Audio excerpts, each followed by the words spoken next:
Complete করে নিলে কি বলতো? একটু হাঁটাচলা করার পর, ঘোরাফেরা করার পরে তারপরে তখন বিছানায় গেলে একটু শরীরটা সুস্থ থাকে। আর ওই খাওয়ার পরে বিছানায় গেলে গ্যাস, অম্বল, পেটে ব্যথা এইসবগুলো নানান রকমের অসুবিধাগুলো হচ্ছে। তা আমরা কিন্তু রাত ৯ টার মধ্যে খাওয়া-দাওয়া কমপ্লিট করে নিই। কিন্তু আজকে দেখো তো এত রাত হয়েছে তবুও এখনো খিদা লাগেনি। অন্যদিন খিদাটা লেগে যায় বুঝতে পারি যে কটা বাজছে, যে খাওয়া-দাওয়ার টাইম হয়ে গেছে। কিন্তু আজকে এই শীতের সময় খাওয়া-দাওয়া ঠিকমতো হজম হবে না। মানে এক জায়গায় জড়ো হয়ে বসে থাকি তো।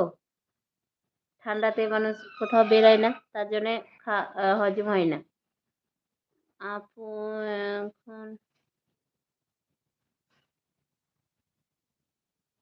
হ্যাঁ, ঠিক বলেছ আপু। রাত অনেক বড়, সত্যি তাই।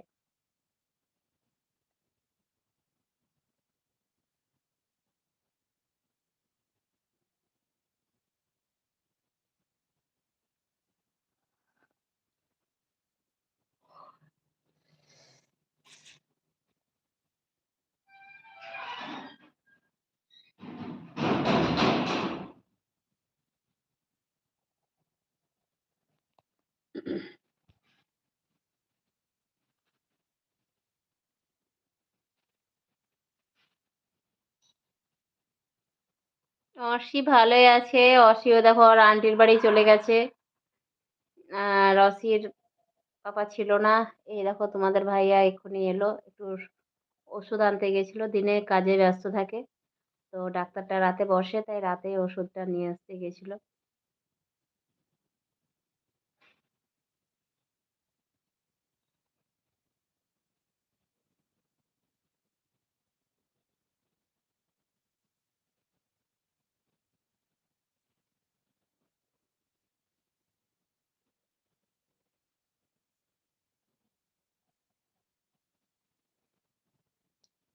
তো আপু আর কিছুক্ষণ থাকবো, ঠিক আছে? এবার চলে যাব।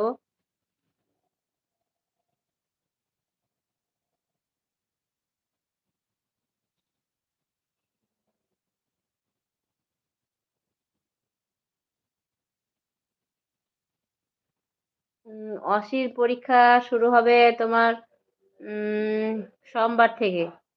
একদম ২০ দিন পর্যন্ত পরীক্ষা হবে। ২০ তারিখ অবধি। ২০ দিন না, ২০ তারিখ পর্যন্ত। মানে কেটে ছেড়ে বাদ দিয়ে পরীক্ষা হয় তো। আর পরীক্ষা সোমবার থেকে শুরু হবে। ৭ তারিখ থেকে শুরু হবে, একদম ২০ তারিখ পর্যন্ত পরীক্ষা হবে।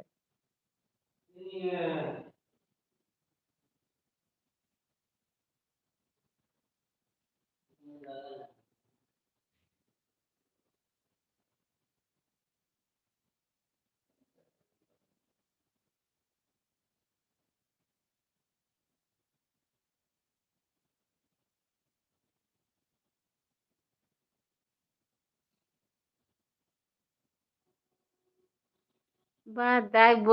তাই তো ভাই, ফোন নাম্বারটা নাই সবথেকে সমস্যা। ফোন নাম্বার থাকলে চলে যেতাম জঙ্গিপুর, আমার বাপের বাড়ির দেশে। তুমি সুভাষদ্বীপ গেছো। সুভাষদ্বীপ আমার বাপের বাড়ির কাছে। চলে যেতাম ভাই, ফিস্ট ছিল। ভাই বোনে খেয়ে আসতাম নাকি? রহমান ভাই, সুভাষদ্বীপ আমার বাপের বাড়ির পাশে গো। ওখানেই আমার বাপের বাড়ি। জঙ্গিপুর সুভাষদ্বীপ।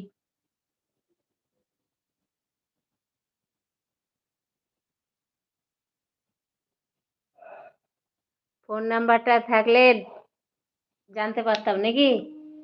তাহলে চলে যেতাম। ভাইয়ের সঙ্গেও দেখা হতো, এদিকে বাপের বাড়ি থেকেও ঘুরে আসা হতো। দুটোই কাজ হতো। হ্যাঁ,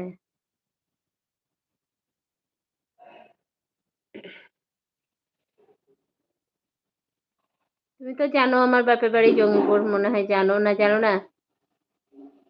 রহমান ভাই, জানো তো আমার বাপের বাড়ি জঙ্গিপুর? ওই সুভাষদ্বীপের কাছেই একদম। সুভাষদ্বীপ এই পারে, আর এই পারে আমাদের বাড়ি। জানো? হ্যাঁ।